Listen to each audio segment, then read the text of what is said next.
It is Saturday night. That means it's time for the Garage After Dark.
Well, good evening, everybody. The date is August 10th, 2024.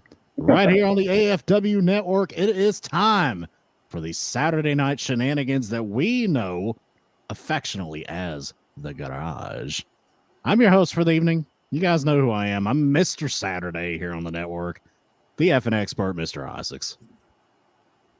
And I am, of course, the patron saint of professional wrestling. I am that gingered up, bubbly son of a bitch. I'm Canada effing dry, right here on the AFW network. And I'd like to give a shout out to my good friend, Bad Take Kate. You got to finish it. It's his birthday today, kind sir. It is his birthday. It is Bad Take birthday. BTB, Bad Take Birthday. Yeah, like that. If you guys only knew what Dallas got him for his birthday. Oh my God, I gotta hear this. I don't want to know. Is it appropriate for on the air? I don't think it is. I gotta be honest with you. Oh my God, you're gonna have to tell me off air what that is because I'm curious to know now. I'm curious, but I will definitely. It's Dallas. Use your imagination. Yeah, yeah, that's what I'm figuring too. We're all in this special chat. Yeah. That we post inappropriate things to sometimes, so we'll message it there. Yeah. Please do, because I'm curious. I don't know if I actually want to know, but I want to know. It's one of those situations, one of those things, right? You know, you got those things that like you don't want to know, but you do want to know. It's like you don't want to know, but you gotta know. Yeah, it's like you have to know, right? Like it's a have to. It's not a want to. I have to know what this is, or else my evening is not complete. But, we got a couple of cohorts here. You know, we're usually a triad, but we're a foursome tonight because we're putting in 25% more effort, baby. That's what we're doing. So I'm going to go ahead. That's actually Shane's garage in the promo stuff. That's my card. Very nice. Shane is actually in his garage. Wow, that is awesome. But we'll go ahead and introduce our regular triad member here, the American hero himself. Go ahead and introduce yourself, sir. It's me. It's your EVP. Me, VP Joe. How are we doing tonight, gentlemen? We are, warm and ready to go here on a Saturday night. And, it was a great Saturday. Loved your show earlier, Mr. Isaacs. Thank Had you to very call much. in for a few minutes, to that was a good show. Honorable mentions that you missed. And we have your son here. Yeah, he should be What's going up, to Roman? bed. Bed soon. His dad telling him to go to bed on a podcast. I love it. He can stay up and watch it. It's fine. It's just in less than a month he goes back to school, so he's got to be back to the school schedule. Oh, that's they go back to school in September. Yeah, so wow, it's smart because here in Maryland it used to be they'd go to school on like a Thursday or a Friday, then have the 3-day weekend, and then so now they just. Part of it is because of the holiday, but another part is because here in the state of Maryland, we have stupid people who run the school districts. And it's usually too hot and the schools don't have AC, so it's a danger for the kids to be in these buildings. That makes total sense. No, See, my doesn't. kids started It's school this week. It is 2024. There's no reason why these schools shouldn't have air conditioning. No, that's pretty stupid. my kids started back this week. That's why I was like, next month. Like, what's going on? My kids are gonna be wanting to move to Maryland now. But see, no, but the thing is, like, when does your kids' school year end?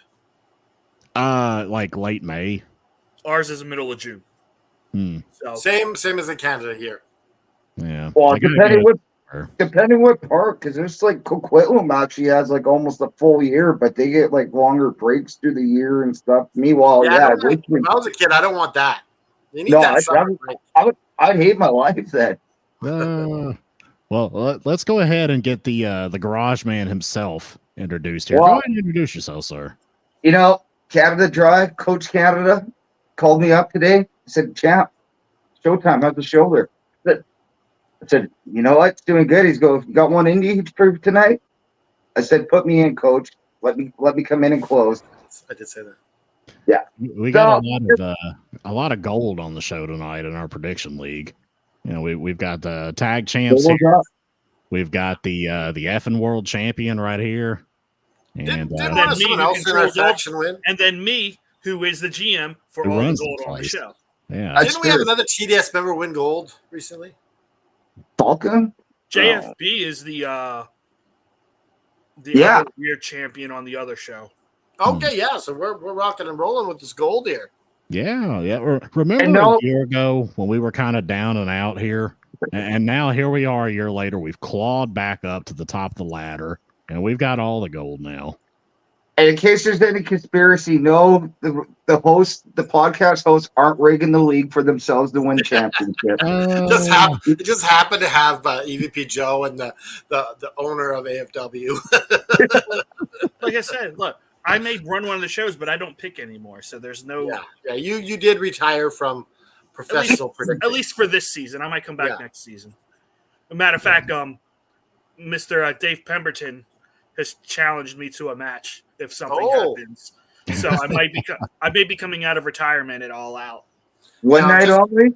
Just really quickly, for those who don't know, we have a prediction league that we call AFW League, and look it up on Facebook. And if you would like to join, we're probably in a couple months. We're starting a brand new season, and the grand prize is $100 at the end of the year. So we got some big plans to come back bigger, better than ever for season. Is it season 4 we're on or season 5? I think it'll be season. This is season 4. Yeah, this is season 4 now. This is season 5 coming up. Yeah. Are we doing what we did last year, where we start off with Wrestle Dream? We might need a bigger window to have an off season for our plans to kind of reboot. I think. So we'll see. But it's a lot of fun. Anybody out there who hasn't done it, I would suggest looking into it. We basically predict big AEW shows, and tally up points, and there's special questions about certain matches and everything, and we just see who can guess Tony Khan's booking the best. And I'll reveal it here first. Next season we will do Royal Rumble, WrestleMania, and SummerSlam. Oh, nice. Ooh, I like that. What about Survivor Series? We're going to leave off one of the big 4? Well, Survivor Series really is. It's kind of hard. There's not a lot of matches usually. Yeah. That is it's really fallen off being one of the big 4. No. The hardest thing about a wrestling league, though, there actually is no legitimate off season. It literally is a 365-day event. Unlike every other sports that you could do, fantasy league, football, hockey, baseball, basketball, there's always an off season for those, but not for you. Literally, you're all year round, all in. There's no off season, baby. We're constantly. You know what I would say? I would say that Elimination Chamber is bigger than Survivor Series. Oh, that's bullshit. You know why? That is such bullshit. You know why? Because it is on the road to WrestleMania, and someone usually wins the world title at that event. It really depends what type of match, because sometimes they've had an intercontinental title match for the Elimination Chamber. Oh, So, Yeah, like, that was I'll one of tell the you, bullshit years. Mr. Isaacs, yeah. if the plans are what they say they are for Survivor Series this year, we may have to predict Survivor Series. If they do Bloodline versus Bloodline, or like New Judgment Day versus Old Judgment Day, They or started something the like war that. games on Now, it. I'm not saying we're not. I'm open to suggestions here, so Yeah. we'll see. I still can't. I can't believe the War Games is going to be in Monte Canada Drive backyard, the same arena that we saw Collision a few months ago. These tickets are pricey though. We'll see. Yeah, we'll see what happens when they come out. He's volunteered. If people want to sponsor him, he will jump in the ring naked. Oh God! Don't tie us to this. Don't tie us to this. No, I'll do just like the boxers did when they used to have the sponsorship AFW on my back while I'm climbing the side of the cage during the War Games match. You want to get us tarred and feathered by the entire internet wrestling community? That's the way to do it. Who are these clowns? Send Showtime Shane into the ring with AFW Network on them, and we'll just receive hate from all directions from now on. We'll read hate mail every week on the shows. But to be fair, it'll be Showtime Shane's all-time favorite thing. We'll have Jim Cornette talking about him. Oh yeah, an idiot with the AFW Network. He'd be calling us a Mud Show podcast. All these Mud Show podcasters. We got all these motherfucking idiots getting in there. These goddamn podcasters thinking they're wrestlers. These rednecks from Vancouver. Okay, the guy calls him one half of the Van City Saints or something like that. I'm like, what the fuck is AFW? Is that what kind of promotion's that?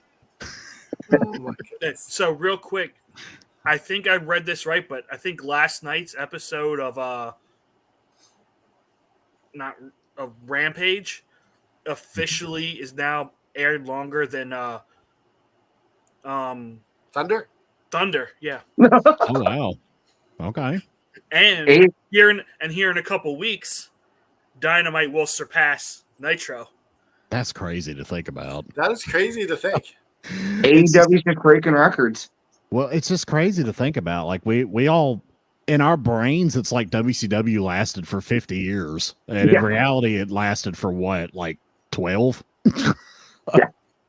Yeah. That's just crazy. And it never had the early on in the WCW too. It never had proper exposure. Like Canada never got true exposure until like maybe the last 3-4 years that WCW existed too. So there's stuff like that. Unless you had a black box watching the pay-per-views or whatever. Yeah, it really was the last 5 years of WCW that they kind of really did well. Months before Brett. Yeah, didn't you all say it was after Brett joined is when... It was literally months before Brett came in, and then we had the debut show of like Brett and stuff for that. It was beautiful. Not that it's Brett's fault, but... No, yeah, it was just the timing. They're running... It really sucks because y'all really missed out on some good wrestling in WCW. Yeah, WCW had some great stuff. Like the early days of Vader was phenomenal. Oh, yeah. We still got to see like the Jericho, like near the end of Jericho when he was mocking Goldberg and stuff of that. That I remember. That's all I was a Jericho fan from day one. That was good, but him against Malenko, him and Ray. Yeah, when he was doing the Mask Collector. Yeah, I got to see that. That's when we started getting WCW in Canada. Was getting to see like Jericho involved in that Hoovitude. Well, there's a lot of great early '90s WCW, like the prime Vader. You know, when he was the monster heel champion of WCW, and then dropping the belt to Ron Simmons as the first black major champion. Like that was a big deal. Like Joe, do you remember how big of a deal that was? Yes, when we were kids. I mean, that was huge. And yeah, so I mean, there were some great moments in those early '90s WCW years. And of course, like how can we forget? We can't fail to mention Sting. Like that was his coming out party. Yeah, he came out, and not in that way. Yeah. And I really love Scott Hall in WCW. Oh, Scott! It is criminal that Scott Hall never won the WCW World The title. Diamond Stud. Meanwhile, everybody else won the title. How the hell did Scott Hall didn't at least have it at one point? When Yeah. they're like 29 champions and something like I think that Well, he was going to get a push for that title, but I think the drinking started stepping up. I think Scott Hall is the best overall talent to never be a world champion. That's my opinion. It's a toss-up. More so than Roddy Piper? More so than Yes. Mr. Perfect? Jake the Snake? For me, it's a toss-up between Scott Hall and Owen. Personally, I think Scott Hall was a better overall talent than Jake and Piper. Yeah. I think Kurt Hennig, Mr. Perfect, should have been Kurt Hennig. He could have been world champion back when he was Mr. Perfect in '90s. Like, I don't know how he didn't have at least a few months. Mr. Perfect having a run would have been great. He would have looked good with the Golden Eagle too. Like, his character would have looked great with a Golden Eagle. Man. Imagine Bret Hart beating Mr. Perfect for the world title instead of the Intercontinental. That would have been gold, man. That would have been so awesome. Owen, honestly, should have beat Shawn Michaels for the world title after Bret left. That's right. Yeah, you're right there. So, Mount Rushmore of wrestlers who never won the world title but should have. It's got to be Scott Hall, Owen Hart, Mr. Perfect, and Piper, right? I'm going to... Show idea. That's a perfect Sunday discussion, man. Jake's argument for Jake Roberts. Jake is that would be a good pick too. He kind of had the same issue Scott Hall had. I know Junkyard Dog.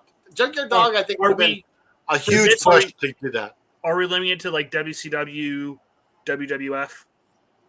Yeah, I mean we're not counting like TNA World Champion or.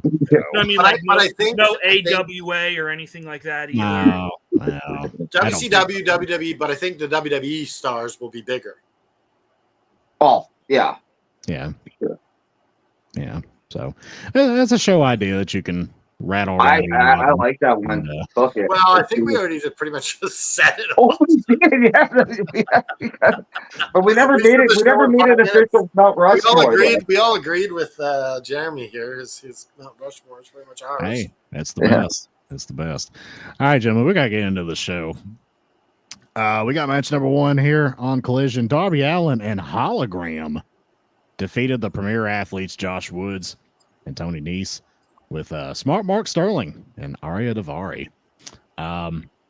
This was a nice little high-octane way to start the show. I do like this Hologram kid. I think he's pretty good. Of course, Darby Allin will just fling himself into a wood chipper for entertainment value if it necessitates it. And the Premier Athletes have been putting on solid matches. I mean, they're enhancement talent, clearly, but they've been putting in solid work. Can't hate it. This was a good kind of high-octane tag team match. I liked it. Showtime Shane, I'll start with you. What'd you think? You know what? I think I have said it on the show before, but Josh Woods is an absolute amazing talent. I used to be a fan of his back in his ROH days. Like, they're going to separate the brands once and for all. He would probably be better suited for the new ROH on its own than like what's going on now. But what him and Tony Nese are dealing with, like, they're still pretty good on the mic. Tony Nese is like, even though he's a shorter guy, he's got one jack to see for his height, man. It's just phenomenal. Yeah. But you know what? Yeah, no, for enhancement talent and knowing what they're going to do, they still put on a solid, entertaining match, and especially with two guys I've never even touched before, probably even only have like 5 minutes meeting each other or something total, right? So, all in all, it was a decent match for what it was. Yeah. EVP Joe. Yeah, the match was fun. Here's my thing. Don't have Hologram be a tag team whore. Pick him a partner and stick with it. Or put him in the singles division and leave him there. That's like what they're doing with Orange Cassidy for a while. Putting with random guys for any random partner for it doesn't work. One person. He's like, who did I get this random tag team herpes from? I got the itch.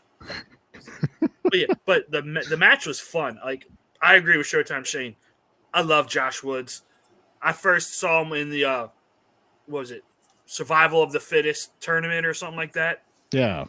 I hated him because he was such a dude, but like I hate him as his character, but he was fun to. He's great to watch. He's grown leaps and bounds since then. So yeah, and of course Darby is Darby. I mean, he can do no wrong in the eyes of AEW fans. So Hey, Tony, let's do a spot where I fall into wood chipper and it spits me out. And then I sew my legs and my arms back on. And then I end up hitting the coffin drop and winning. Then hit me with the that bus. sounds great. Can't F and draw. What do you think? I wasn't fond of the placement of this match, considering the rest of the show. I would have preferred Swerve and Ishii start the show, or the Bull Road match. That would have been I too think much. either of those two would have been fine to start the show. Maybe the other tag match. But yeah, I think Yeah, it was a good match. It served its purpose. Holgam is climbing the ladder. He's clearly a star. And now that looks like Ray Phoenix and Pentagon are looking like they're heading to WWE. They really need to build up a new Latino star. Yeah, absolutely. The Latino market is huge in pro wrestling for North America, so you gotta try to do it. WWE's trying to inch into that market more and more and more. So. And they fail time and time and time again.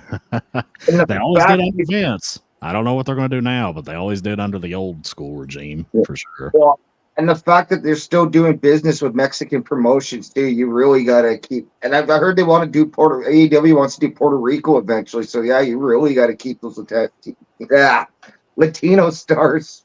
Yeah. So, yeah. Just stay away from the showers in Puerto Rico. You don't want any Bruiser Brody incidents here from the Colon family, allegedly. Match number 2, we got the Texas Bull Rope match between Thunder Rosa and Deonna Purrazzo. Thunder Rosa ends up winning. This was a bloody affair. These two beat the shit out of each other. I like this a lot. This was very violent. It was bloody. It was a good blood feud blow-off match is what it was. And, of course, Thunder Rosa ends up getting the victory here, which is probably going to seal this feud. And they'll probably move forward because they've been dragging this on for a while. Surely, if it doesn't end now, they've screwed the pooch. Like this is the way you end a blood feud, literally with blood. I thought this was fantastic. I was a big fan. EVP, what'd you think of this match? I enjoyed this match. These two ladies have awesome chemistry. They should. They've been feuding for feels like 6 months now. I don't understand why Thunder Rosa gets her type of match when she's lost every step of the way. But that's my only complaint about this. But the match was fun. I love blood, love chaos. I have no complaints. You can always use more cowbell in a wrestling match. What can I say? We're using the weapon too. It looks like your son is leaving and going to bed. So if you're still here, Roman, good night. Good night, Roman. Good night, Roman Reigns Jr.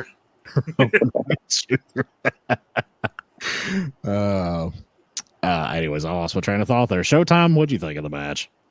I honestly thought this match was great. Like, it should have maybe been later in the card. I'm like, man, how do you follow? Like, that was a lot to take in for a second of the night match. I don't think it could have been an opener either. Like, and the fact that they both got busted, the thing that scared me is the Bulldog table spots. Just because any type of table, like, just because it's happened, and it's a lot easier to break, not even just like cutting yourself, but just to break ribs and your organs exposed. So that table spot ending had me a little bit nervous, but no, man, that was a great match between those two ladies, and it's got to be over at this point. And I mean, they've had a long relationship because they've done it in TNA before, I think, for a pay-per-view or two too. So, in fact, that was a question. in the prediction. That's right. That's the reason why I remember that. Yeah. Can't F a draw. What'd you think? There were some headshots in this match. That where Thunder Rosa threw Perazo into the corner with the steel chair. That's equivalent to smacking her in the head with the chair. Yeah. Yeah. Yeah. And then the drop kick with the chair in front of her. Like, I think she did that twice. And then the bulldog. Like, I wouldn't be surprised if Deanna Peraza's not okay. Mm. You don't know in this sort of thing. Like, And but that's the beauty of it, is they're able to sell the thing, and me even asking that means they did their job. Yeah. Well, and the fact that she's slamming the bell too across her stomach a few times too. Like, I don't know how rigged up that bell was, but it still made sounds. So it was obviously some kind of metal or something to make that sound, right? Right. Yeah. I will say, I do like the touch too of Dustin Rhodes narrating the package before this match. Yeah. That was good. Yeah, definitely. Moving on, we've got a video of the Outrunners, and it's like now we've got this cheesy '80s gimmick and the VHS quality and everything. So, I was like, this feels like something I would watch on America's Funniest Home Videos in the early 90s.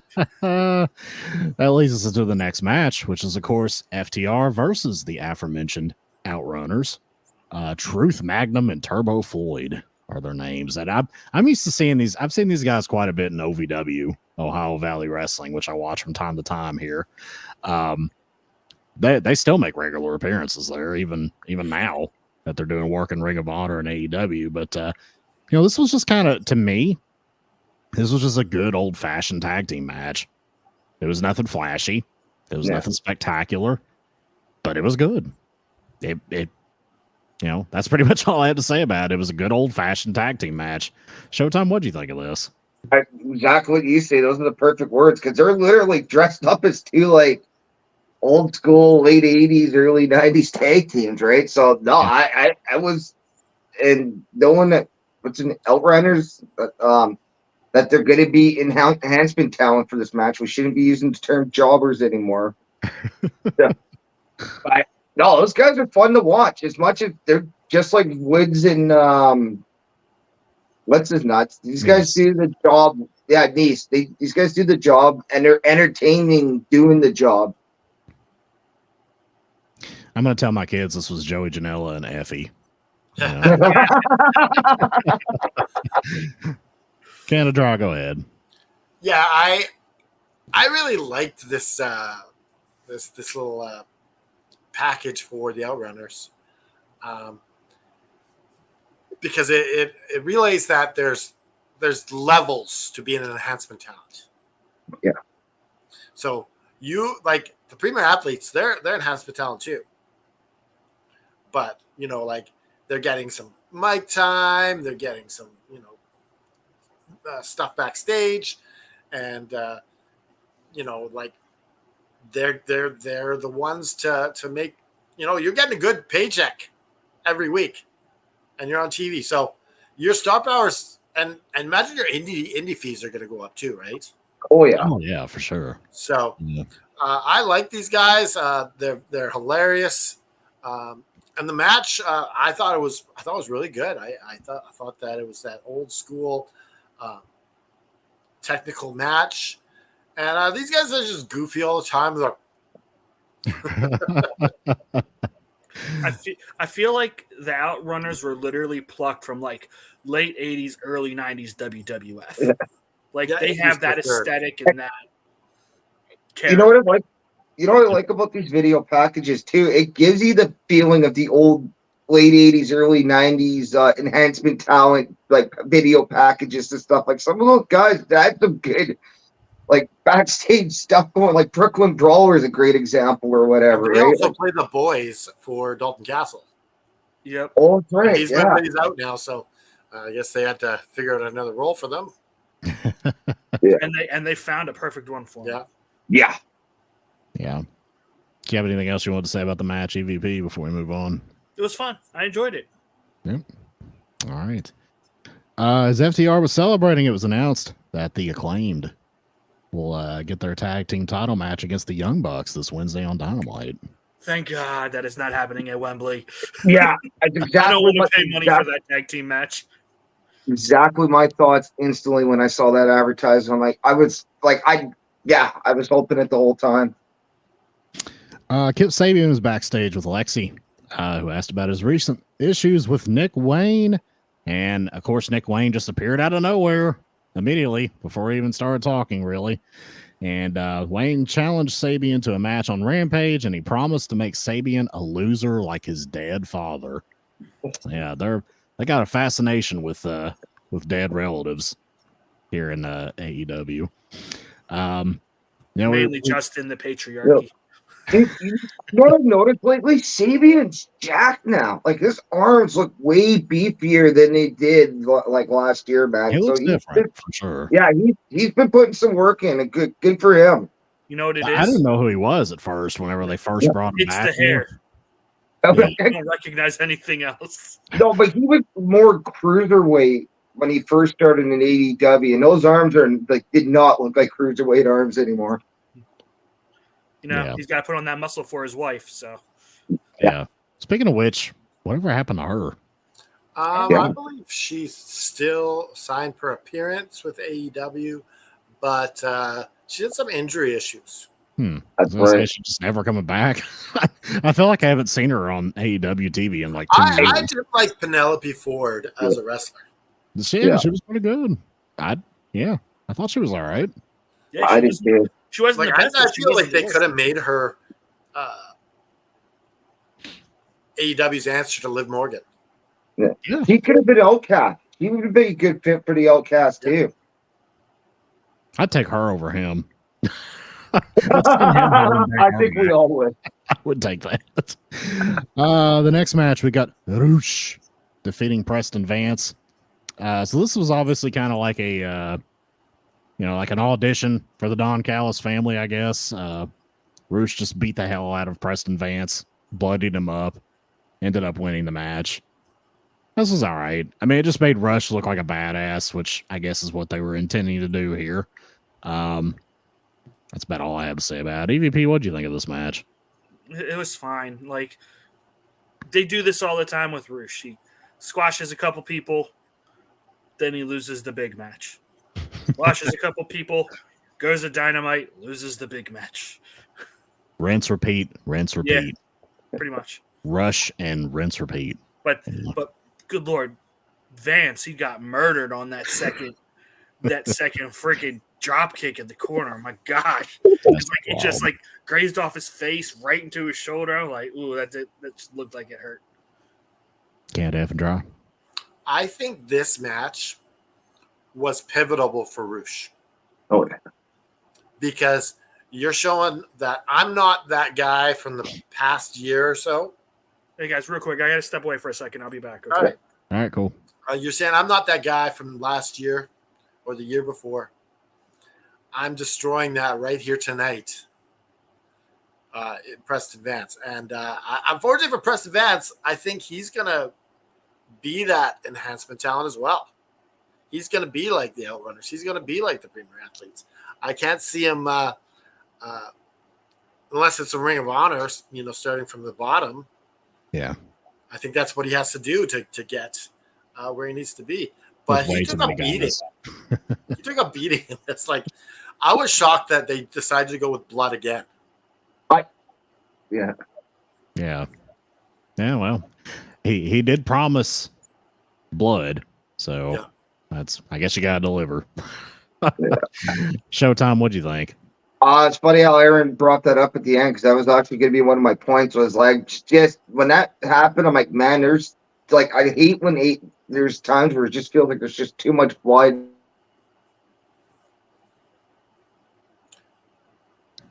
Shane. At the same time, yeah, I get it. You kind of had to happen for this feud. But I guess there's a good thing now that Vance doesn't have the mask, so you were able to see the blood pouring out of the top of his head. I was like, that was a pretty solid shots he took near the end there, man. But no, it is doing what it's supposed to do, and it's showing that Rush's talent. And what like I've been a fan of his for a long time. So when you were talking about PCO earlier, PCO versus Rush in ROH days were phenomenal, man. Oh yeah, absolutely. Yeah. Yeah, that's when Roosh was the Ring of Honor heavyweight Yeah. champion. Yeah.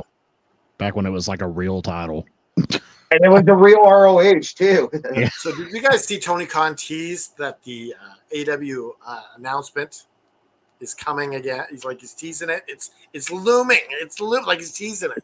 I didn't see that. Was this on X or this something? morning. Oh, okay. Yeah, on X he wrote that, and he's like, this as the AEW announcement looms large over the horizon or something like that. Come watch AEW Collision tonight. You know what though? I'm glad he stopped. He was literally for that one period last year there was like almost a major announcement every other week. It was like, man, you gotta stop using that term, man, please. But if he pulls it out now, you know that's the big one. Yeah, you know what? I'm glad. Like now, I forgot about this. Like I forgot about him using that term, but now it's like, okay, this has got to be major. It's been a while since he's What was the last major announcement? Was that All In? Or was there something? Dasha, maybe? No, I think it was what was it, Big Money? Where that and everybody knew it was Mercedes Moné. Yeah. Yeah. Yeah. That was the last one I remember. I don't know if there's been one since then. That's it. That was back in like what, March or something? Is that when that was? Something like that. Yeah. I'm back, guys. Sorry about that. I think that was the last time. Thanks for coming back. Of course. I do. What are we talking about? What I miss?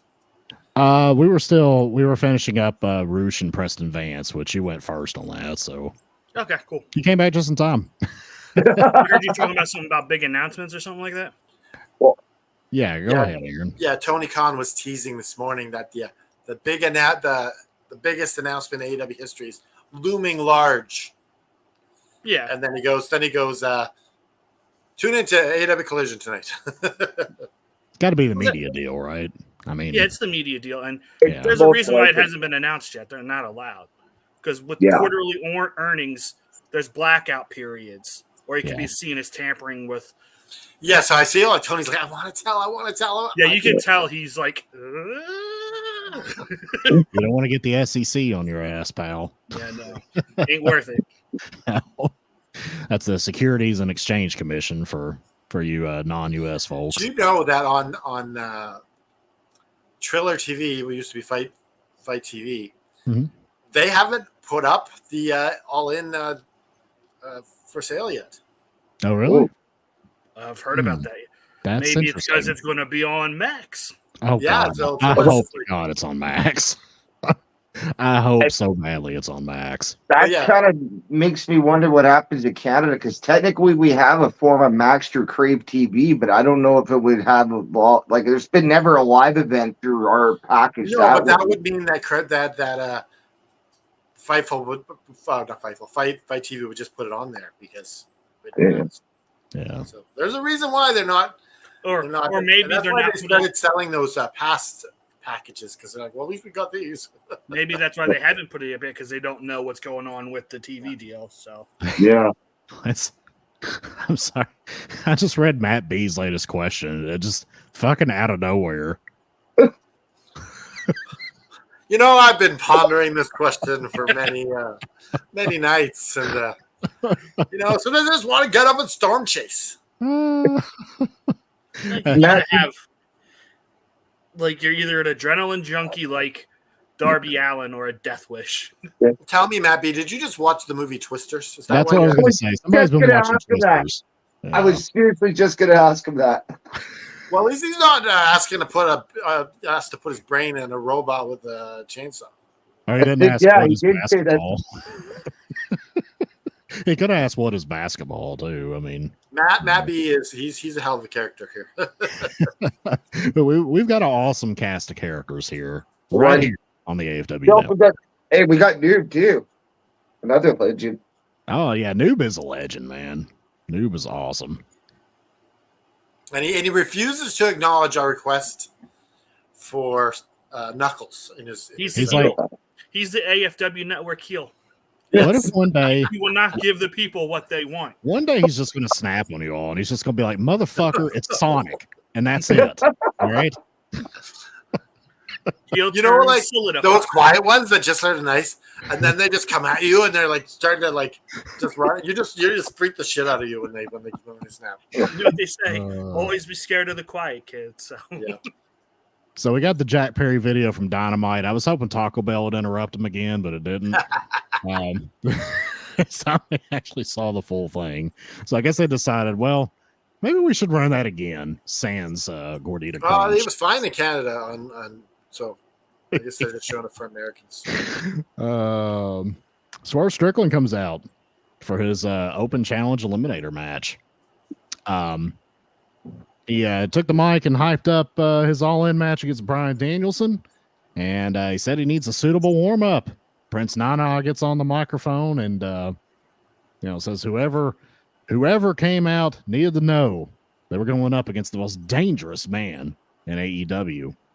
Tomohiro Ishii ends up coming out and answered the call. So he says, "Fuck your danger." We've got Swerve Strickland with Prince Nana defeating Tomohiro Ishii. I love this match. I loved it. It's probably because I love both of these guys. Swerve is an absolute star. He looks like $1 million. He's athletic as hell. I love his moveset. I love his swagger. I mean, there's nothing about this guy that I don't. He's got more swagger than Jack swagger.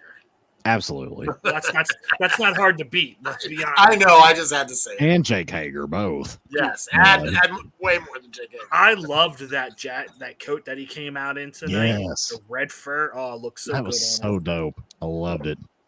PETA, don't jump down our throats. To me, Swerve he's my absolute favorite wrestler today. Yeah, he's mine right now, too. I mean, aside from Danielson, who's like kind of on his way out. Like my favorite wrestler right now, as far as like active, going to be moving forward wrestlers, is Swerve by far. I mean, it's not even close. But yeah, this was a fantastic match. I was a big fan of it. I've always been a big Ishii fan too. Yeah, I was really happy to see this match. I enjoyed it quite a bit. Canada F and Dry, what'd you think? Oh man, I enjoyed this thoroughly. Ishii. He's slapping him around. Like you just see a wrestler's quality that when they wrestle with different people. You see how they can wrestle with anyone. Some people aren't good with certain types of wrestlers. Yeah. But like you see Swerve being able to do it with anyone, and that's when you know he's special. I enjoyed this. I honestly would have preferred to start the show with it, just because he's the champ. All right.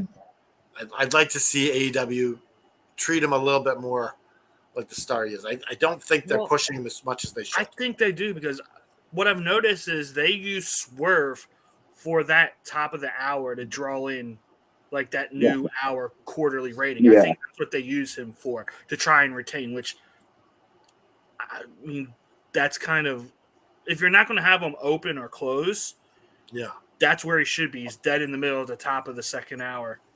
Is he the main event on? He's not even going to be the main event on Dynamite, is he? I have no idea. Yeah. There's so many matches that we already have for Dynamite announced. I like that they had the clock. That they had the clock counting down. So, like, to me, I like that being at the top of the hour instead of at the beginning, because they put the clock there to make it like I'm down a if very they should put important the clock moment of the champion coming out to make an open challenge. I like that. I thought that was a nice touch. EVP, what did you think of the match? I'm gonna be honest. When Ishii first came out, I was like, but they proved me wrong. Shocker. I mean, I like Ishii. I love Swerve. It was just fun. It was hard hitting. It was just, like I said, it was a good warm up for Swerve for this Wednesday when he faces Judah. I'm sorry, that's absurd to think about Ishii being a warm up for Yuta. Hey, not my words. Not my words. I know. Well, That you know, was they- Champ's words. But that's tickled true my funny too. bone a little They bit. did that Yeah. to Brian Cage for That's Fletcher. true. Yeah. Okay. We're gonna give you this this like 150-pound like kid, So and wet. but first we're gonna give you a warm up of this giant Japanese man who likes to slap the Yes. shit out of you. Shane, what'd you think of this match? You know, Aaron was taking. Fuck you, Showtime. I'm sorry, you Aaron look nothing like him. I'm going to stick up for you. You look nothing like Ishii.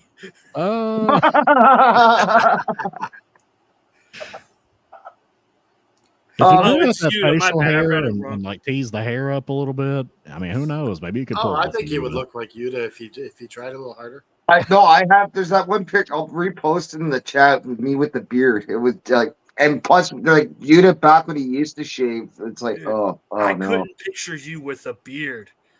Yeah, That's I'm not. weird. So, oh, now I lost my train of thought. Is Yuta also Yeah. half the Japanese? Aaron, He's half Japanese, isn't he? Aaron was taking the thoughts out of my head when it's like about Swerve being able to work with anyone. Like he was still being able to like do that house call and all that and make it look explosive with a giant guy like that. And Ishii sold it perfectly too. Besides, like he was able to sell some of the other explosive moves that Swerve pulled off. Like, but then again, Ishii's got those experiences. Like when you work in Japan, all those years, you're working with every type of wrestler possible too. So that's like for a big guy to Swerve work with, that's the right professional to work with because he's somebody that's used to somewhat of a style like Swerve would have. And let's not forget, Ishii worked a fantastic match with Kenny Omega, Yes. who worked a very athletic style, kind of like what Swerve is doing right now. So Exactly. Yeah. I got all you guys right. I don't think I forgot anybody. Yeah, we're Okay. good. All right, moving on here. We've got Claudio in the back saying that he wanted to win the Continental Championship, and he's earned a shot at Kazuchika Okada, and he had challenged him to a title match in Dynamite, and so I guess they're going to have a face-off, apparently. Yeah. Yes, they're having a face-off this Wednesday, Yeah, and then next Wednesday in Cardiff is the title match. on the 21st. Yes. Yeah, that's what the notes say here. So yeah, that'll be kind of interesting. Okada versus Castagnoli. All right. We've got Chris Statlander coming out. It is Saturday night, gentlemen. Oh yeah. Statlander comes out with Stokely Hathaway. Stokely Hathaway is so awesome. Like he's so good on the microphone. I'm glad they put him with Statlander. I think it's a very good pairing. That entrance hype too. When he come out with him in the background, man, it like kind of reminds me of Big E, but better, man. And it's got this whole nice hip hop vibe when they come out too. Yeah, it's dope. I like it. I still get vibes of like Jade Cargill's entrance when she starts to come out. Yeah, Because the of the music color scheme definitely and the does. music and everything. Yeah. But Lexi Nair was in the ring. She introduced them, showed them Willow Nightingale's interview from Rampage, where Tomohiro Ishii let Nightingale know that he didn't like Hathaway either, and Lexi Nair informed them of a tag team challenge that was made for All In 0 Hour, and we end up finding out that this is going to be Ishii and Nightingale versus Statlander and Hathaway. Not Anne Hathaway, but and Stokely Hathaway. Can I Had say to make two that things about distinction. this real quick? Yeah, go ahead. My first thing is I love Willow calling Tomohiro Ishii Big Tom. Yeah, Big Tom. And I then, noticed that. Yeah. and then when Stokely gets on the mic, he's like, "Look here, you short, bald-headed," as he talk because clearly he's talking about himself as well. Yeah. Stokely's brilliant. Yeah, He's gold. Yeah. Showtime, what do you think of this segment? Oh god, like I'm just loving him more and more. Kind of like Nana. He's also got like And just even back in the day when he called Brian a raggedy ass bitch. No. That was so. Like, I'm loving Statlader's new package. Like, it's just like this build up with her, and then the fact they're putting Stokely in that match. That's going to be hilarious. Because the last time I think he was involved in a match, he was wearing like the Nation and Domination dedication to Ron Simmons or something like that. So that was a brilliant outfit. Can't have a draw. What'd you think of this? I absolutely adore Stokely Hathaway. He really needs more people to manage. Yeah, I agree. I would love to see him manage maybe someone from the men's division. Imagine what he could have done with all those guys the time they formed that little clique for MJF. What were they even called? Do you remember? I don't Farm? remember Isn't what it that was they're called. I think they had a name. Weren't they I called know the they do. I Farm? don't remember what it was. The Farm, right? Yes, the firm. Oh yeah, the That's not a bad name, but yeah, if I would love to see him like maybe have one guy, and yeah, even two people would be great to see more of Stokely Hathaway on our TVs. Yeah, absolutely. We've got this weird little, and I'm curious to see what you guys think of this because this was very sports entertainment-y. This backstage segment between Top Flight, Action Andretti, and Layla Gray. I didn't know Layla Gray was with them apparently. And the MXM collection. And this screamed WWE sports entertainment. So I just kind of was curious what you guys thought of this segment. What did you all think? Do you have any thoughts on this? MXM was so much better in this segment than Top Flight, and Oh, of course. it was. They're good. They're so Yeah, But real quick, Layla Gray joined them a couple weeks ago, and she's their flight attendant. Yeah, yeah. I didn't even know about Okay. that one. But what do we call it? MXM? No, that kind of promo and the way they set that segment up. I can't remember the names. It had Dan Dangle and Tyler Breeze. What were they called again? Breeze Dangle. Like they're backstage.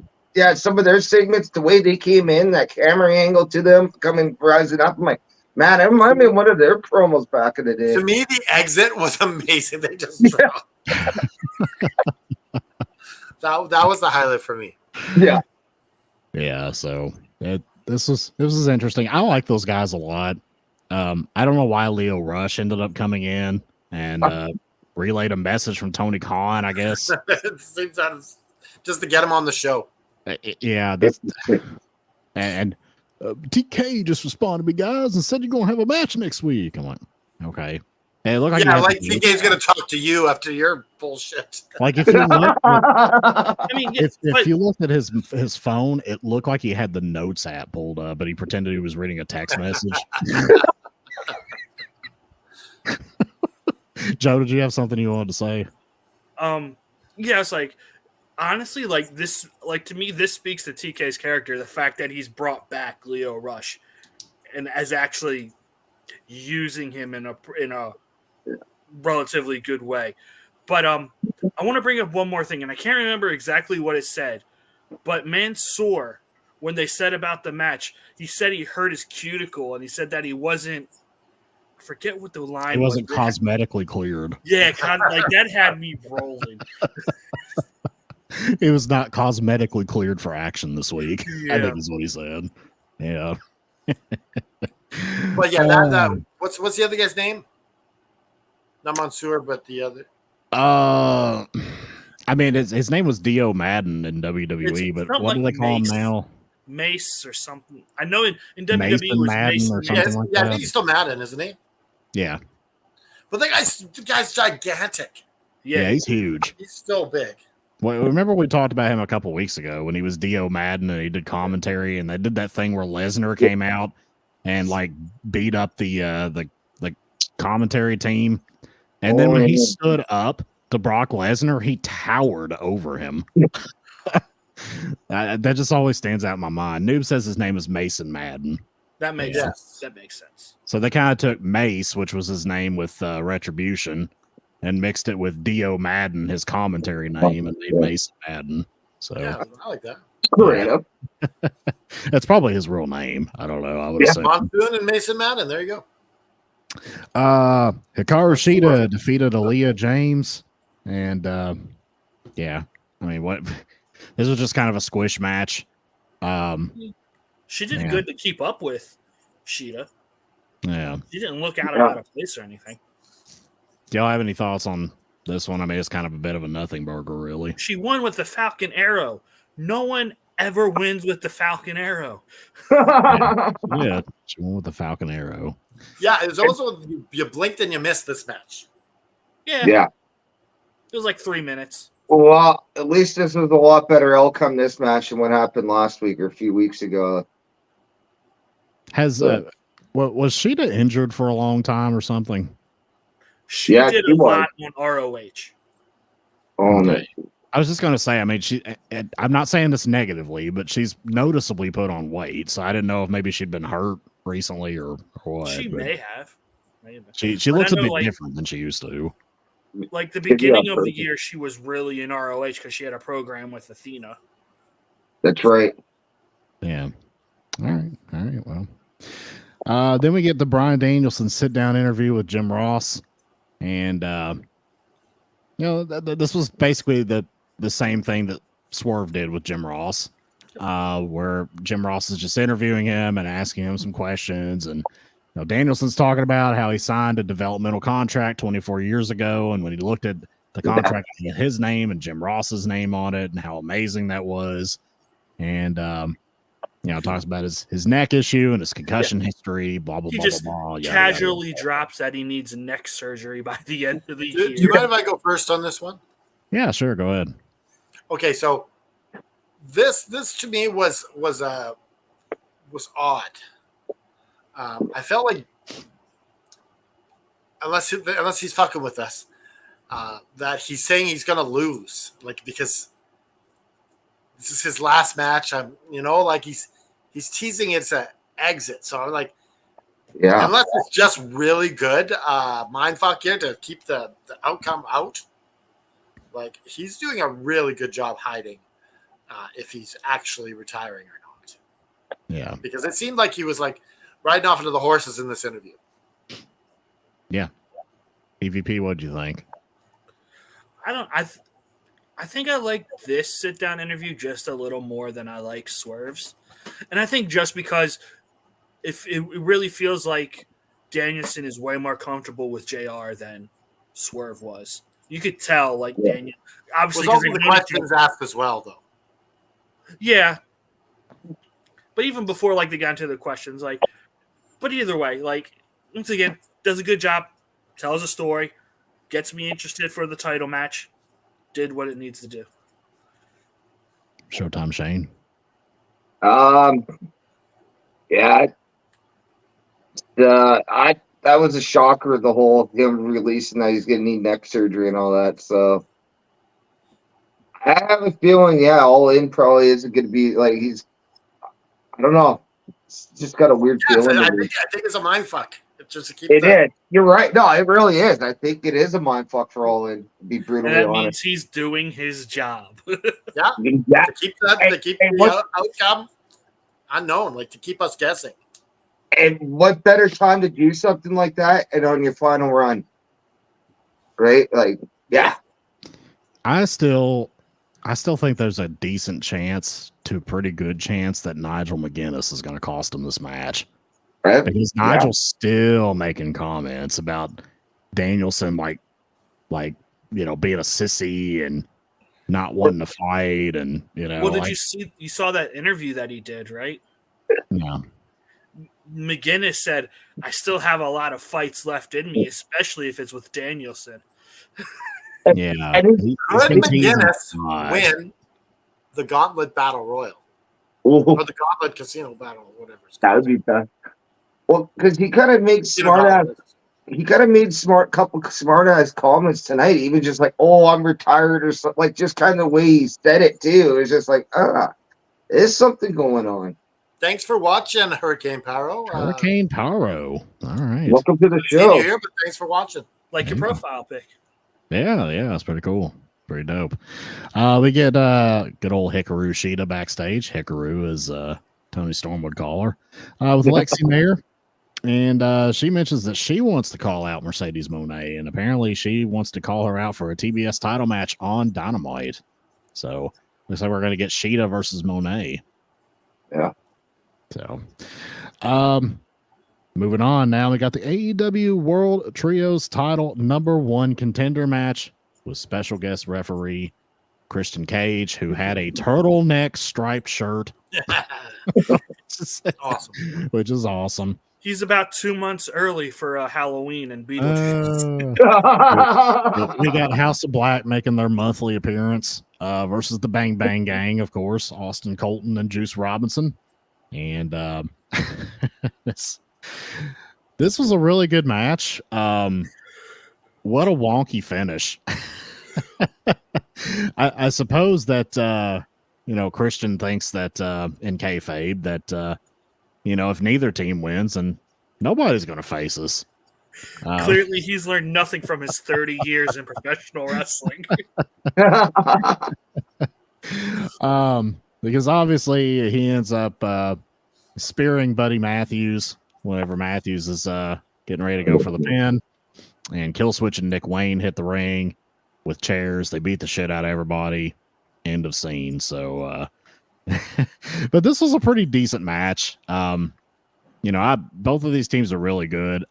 You guys know I love House of Black. Yes. I wish they would be on TV more often than like once a month. That aggravates the piss out of me. But yeah, this was solid. It wasn't the greatest match in the world, but I thought it was pretty entertaining, and I did like the finish. I thought it was fun, and I'm curious to see where they go with this. I'm assuming this is going to be like a 3-way trios match. Now, I assume is where this is going, which is going to be an absolute entertaining clusterfuck of a match. Yeah. EVP, what'd you think of this? I loved this. It was so much fun. Like, just the shenanigans from Christian. Like, just, you guys, and I say it every week, I love controlled chaos, and this was the epitome of controlled chaos. And if you didn't see a non-finish coming, like, you don't know wrestling. Right. Like, seriously, you could see this coming from a mile away. Can't F and dry. Okay, first I want to start off by saying our flower shop special moment is going to be your favorite childhood cereal. All right. Oh, so many good choices. Favorite childhood cereal. My thoughts on this match, it was really good. I don't quite remember seeing a 10 count being called before to finish a match like that. With those circumstances. I thought it was very creative. Yeah. And nothing I've ever seen before. So I really like that because they didn't just copy something. They might have, but I have never seen that before. All right. Showtime Shane. Wax poetic, my friend. What'd you think?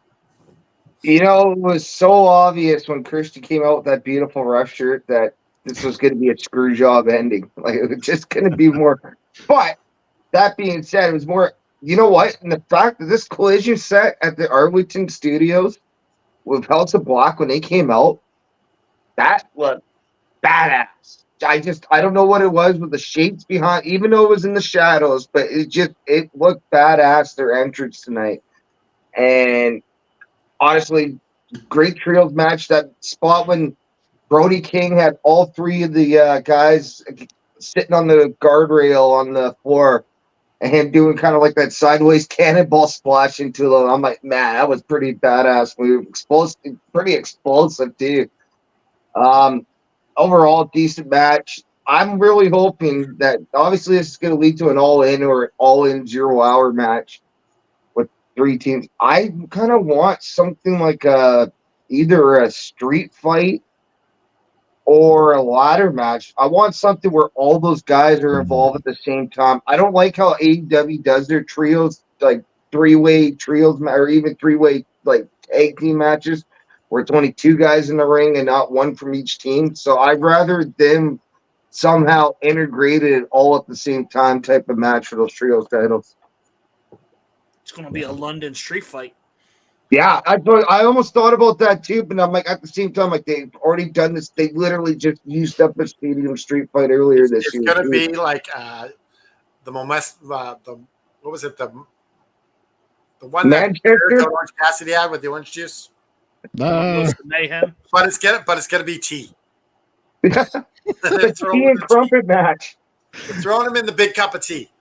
Yes, it's got to be Earl Grey tea, which Liam didn't know about, right? Yeah. Remember, Liam didn't know Earl Grey tea. Yeah, he just thought he just named the brand of the tea that he used. Oh, and by the way, I want to say hi to that Hurricane Peril guy. He says he's actually brand new here. So yeah, hey, welcome aboard, buddy. Yeah, welcome, man. Be sure to hit subscribe. Smash that like button.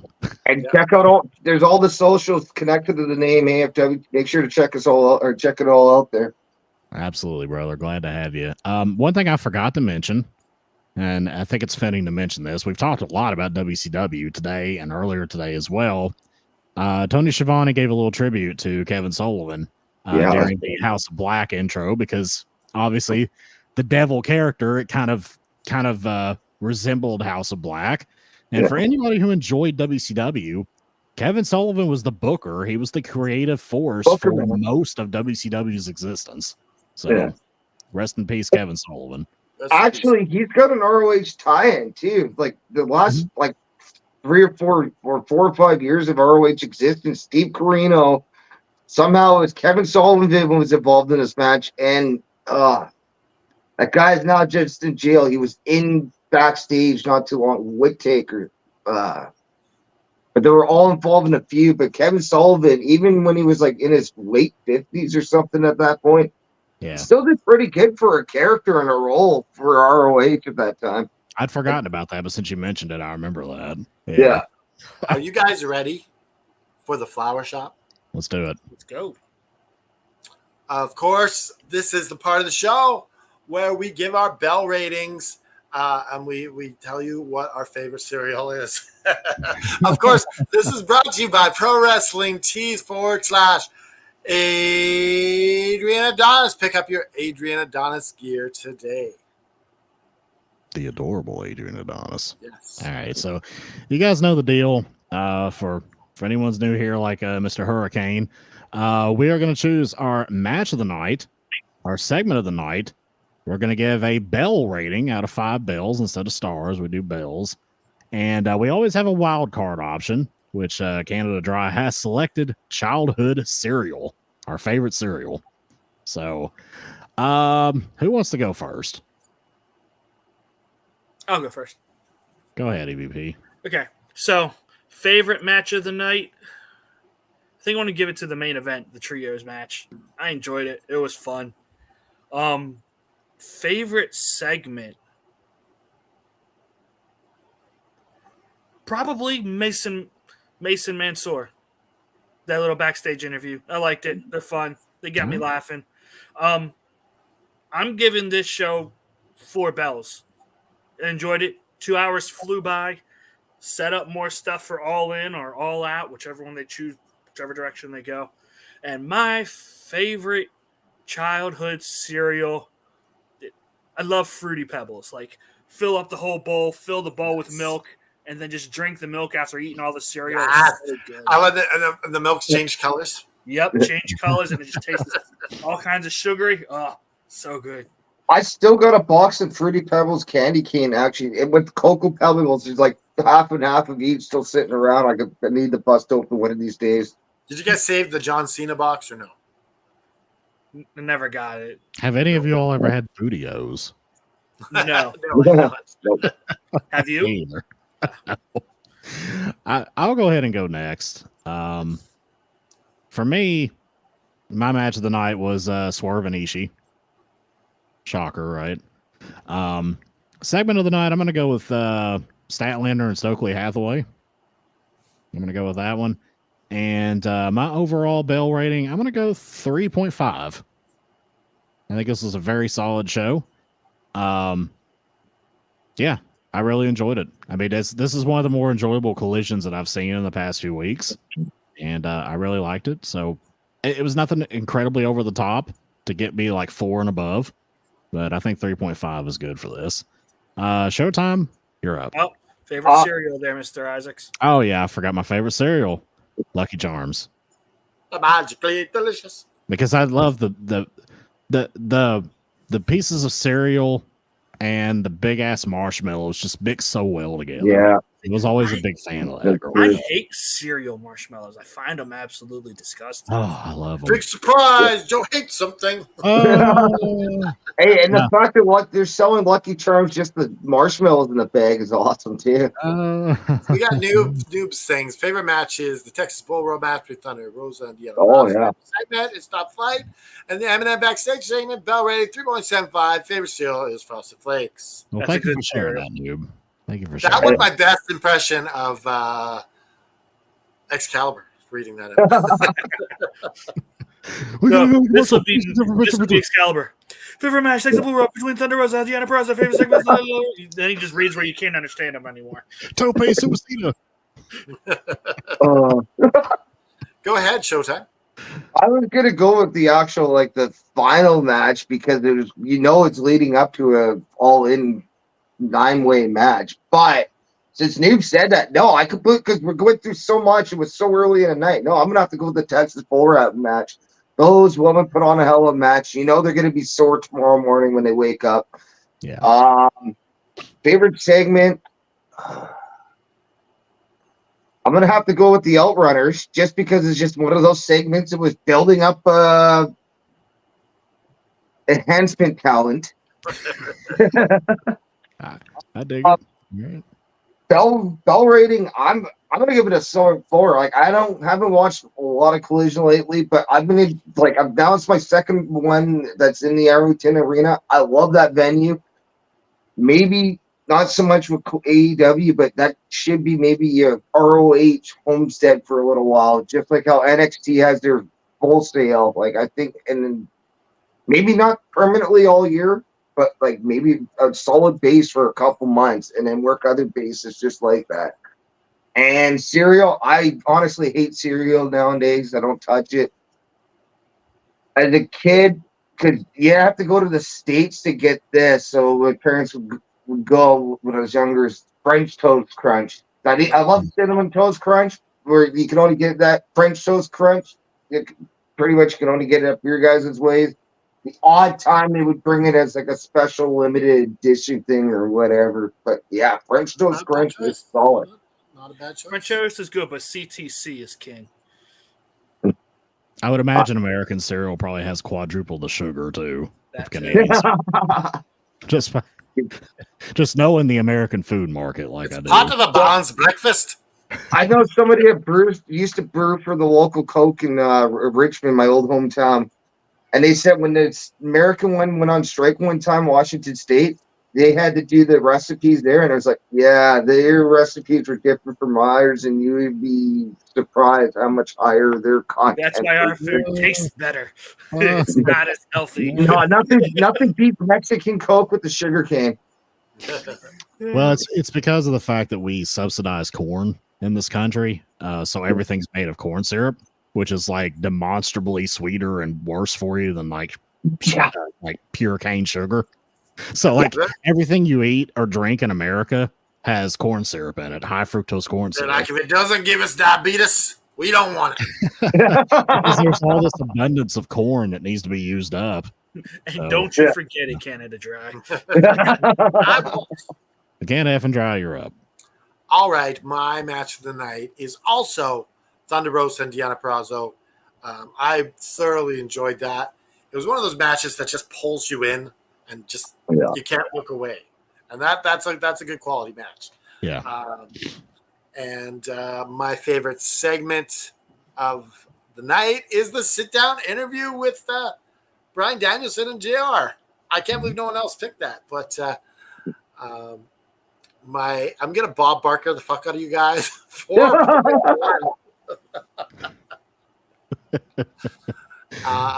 and my cereal is Captain Crunchberries. I Ooh. love this. Yeah. So much they lit the cereal so good that they made another cereal called Oops Just Berries. Yes. I remember that. I love So- the peanut butter Captain Crunch. Yeah. Too. I like the berries because the berry one because it doesn't rip the roof of your mouth as much. Mm. And also, the Oops All Berry give you the same effect as the cereal that I picked. You get the sugariness and Yeah. the color, and the milk changes color. All right. Okay, so our average for the night is 3.9. Wow. It's not bad. Not bad. That's a really high collision. It was a good show. It really It was. was. Yeah. Absolutely. Wrestling is always better when it's not taped. Oh, Yeah. absolutely. I hate tape Making shows. his Fruit Furious. Fruit Cat. Fruit Well, Cat. Fruit Cat looks so 15 like, what are you pound gonna do? massive cat of mine. Thanks, guys. I love those bright yellow eyes. Like that looks incredible. It does. All right, back to Canada F and Dry to commence the closing festivities. The closing festivities, ladies. It sounds like we're talking about the Olympics closing ceremony here. It's the the garage closing ceremony. So for this closing segment, I'm gonna need Showtime Shane to take his shirt off. Oh, Jesus. Sure. That's it. I quit watching. I'm done. All right, I didn't Okay, now really. I twist didn't the see if nipples. he would do it.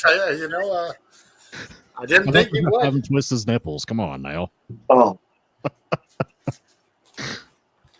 Oh, jeez.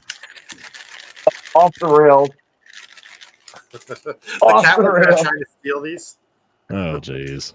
The show's gone to hell in a handbasket, All gentlemen. right, guys. On behalf of the F and Expert, on behalf of Showtime Shane and EVP Joe, I just want to wish you guys all a great Saturday night.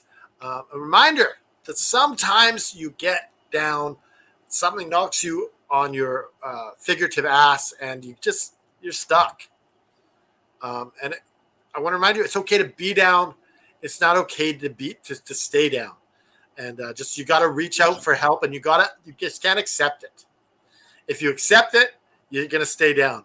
You have to do whatever you can, claw out of that hole, and you're gonna do that by reaching out to your friends. You're gonna reach out to your family, reaching out to professionals, and even reaching out to us. Any one of us here would gladly speak to you and try to help you in any way we can. So do it with me. Raise your fist in the air and say, "Put the devil in a sharpshooter and just keep fighting." And now I'm gonna look for the outro. Hell yeah. And I think I found it.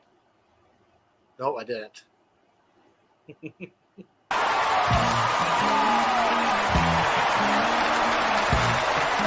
This has been an effing worldwide media production.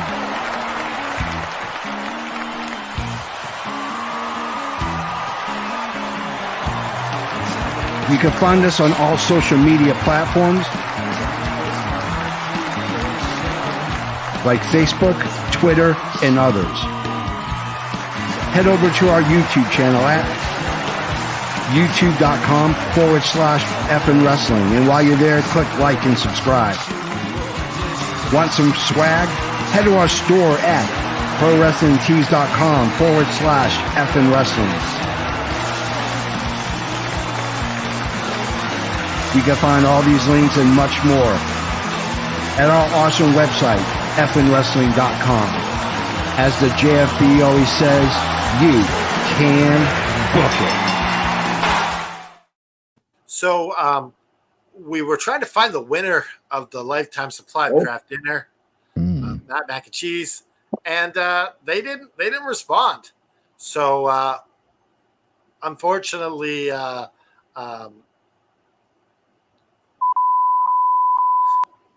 didn't answer.